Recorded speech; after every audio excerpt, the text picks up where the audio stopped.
പരസ്യപ്രചരണത്തിന് ഇനി 1.5 ദിവസം മാത്രമാണ് ബാക്കിയുള്ളത്. വാമനപുരത്തെ UDF സ്ഥാനാർത്ഥി സുധീർഷ പാലോടാണ് നമ്മളോടൊപ്പം ഉള്ളത്. എങ്ങനെയാണ് ആളുകളിൽ നിന്ന് ലഭിക്കുന്ന പ്രതികരണമൊക്കെ? ഇനിയിപ്പോൾ അധിക ദിവസം ഇല്ല. വലിയ ആവേശമാണ്, വലിയ ആത്മവിശ്വാസമാണ്. ഓരോ ദിവസം കഴിയുന്തോറും, ഓരോ മണിക്കൂർ കഴിയുന്തോറും രാഷ്ട്രീയത്തിനതീതമായി വലിയ പിന്തുണയാണ് ലഭിച്ചുകൊണ്ടിരിക്കുന്നത്. ഉറപ്പാണ് 50 വർഷങ്ങൾക്ക് ശേഷം വാമനപുരം നിയോജകമണ്ഡലം ഐക്യ ജനാധിപത്യ മുന്നണി തിരിച്ചു പിടിക്കാൻ പോകുന്ന തെരഞ്ഞെടുപ്പാണ് നടക്കാൻ പോകുന്നത്. യുവനിര വരുന്നു എന്നുള്ളൊരു പ്രധാനപ്പെട്ട പ്രത്യേകത കൂടിയുണ്ട് സ്വാഭാവികമായിട്ട്. അപ്പോൾ എന്താണ് ഇവിടുത്തെ ജനങ്ങളോട് പറഞ്ഞിരുന്നത്? മുന്നോട്ട് വയ്ക്കുന്ന കാര്യങ്ങൾ എന്തൊക്കെയാണ്? മുന്നോട്ട് വയ്ക്കുന്നത് കഴിഞ്ഞ 50 വർഷം ഒരേ പാർട്ടിയിൽപ്പെട്ടവരെ ഈ നിയോജകമണ്ഡലം ആവർത്തിച്ച് മാറി മാറി തിരഞ്ഞെടുത്ത് ഈ കേരളത്തിൽ ഇത്തരത്തിൽ വികസന മുരടിപ്പ് ബാധിച്ച ഒരു നിയോജകമണ്ഡലം വേറൊന്നില്ല. അത് വസ്തുതയാണ്. ജനം വളരെ കൃത്യമായി അത് വിലയിരുത്തുന്നുണ്ട്. ആ വിലയിരുത്തൽ CPM-നെതിരായിട്ടുള്ള, ഇടതുപക്ഷത്തിനെതിരായിട്ടുള്ള വോട്ടായി മാറും. ഈ 50 വർഷക്കാലം ഭരിച്ചിട്ട് ഒരു നിയോജകമണ്ഡലം, ഈ നിയോജകമണ്ഡലത്തിൽ ഒരു ഗവൺമെൻറ് കോളേജില്ലാത്ത നിയോജകമണ്ഡലമാണ്. 10 പേർക്ക് തൊഴിൽ കൊടുക്കാൻ കഴിയുന്ന എന്തെങ്കിലും ഒരു സംരംഭം ഈ 50 വർഷക്കാലം മാറി മാറി വന്ന ജനപ്രതിനിധികൾക്ക് കൊണ്ടുവരാൻ വേണ്ടി സാധിച്ചില്ല. വളരെ സാധാരണക്കാർ താമസിക്കുന്ന ഒരു പ്രദേശമാണ്. മെച്ചപ്പെട്ട ചികിത്സാ സംവിധാനമില്ല. 6 മണിക്ക് ശേഷം ഡോക്ടർമാരുള്ള ഹോസ്പിറ്റലില്ല. ഈ 50 വർഷക്കാലം ഭരിച്ചിട്ട് സമീപ നിയോജകമണ്ഡലത്തിലെ വികസന ഹോസ്പിറ്റലുമായി ബന്ധപ്പെട്ട മാറ്റം നമുക്ക് ഈ 50 വർഷക്കാലം ഭരിച്ചിട്ട് ഒരു ഹോസ്പിറ്റൽ താലൂക്ക് നിലവാരത്തിലേക്ക് ഉയർത്താൻ പോലും ഈ 50 വർഷം ഭരിച്ച ഇടതുപക്ഷക്കാർക്ക് കഴിഞ്ഞില്ല. അപ്പോൾ ജനം വളരെ കൃത്യമായി അതിനെക്കുറിച്ച് വിലയിരുത്തുന്നു. മാത്രമല്ല, മലയോര ജനതയാണ്. വന്യമൃഗശല്യം അതിരൂക്ഷമാണ്. ജനങ്ങളുടെ ജീവനും സ്വത്തിനും വളരെ പ്രയാസമുണ്ട്.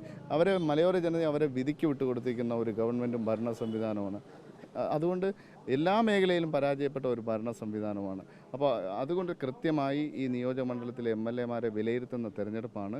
അപ്പോൾ 50 വർഷക്കാലം അവർ പരീക്ഷിച്ചു. ഇനി ഈ നാട്ടിലെ ജനങ്ങൾ പരീക്ഷണത്തിന് തയ്യാറല്ല. അനിവാര്യമായ മാറ്റത്തിന് ഐക്യ ജനാധിപത്യ മുന്നണിക്കൊപ്പമാണ് ഈ നാട്ടിലെ ജനങ്ങൾ നിലനിൽക്കുന്നത്. ആളുകളിലേക്ക് ഇറങ്ങി ചെല്ലുമ്പോൾ അവർ ആവശ്യപ്പെടുന്നത് ഇതൊക്കെ തന്നെയാണ്.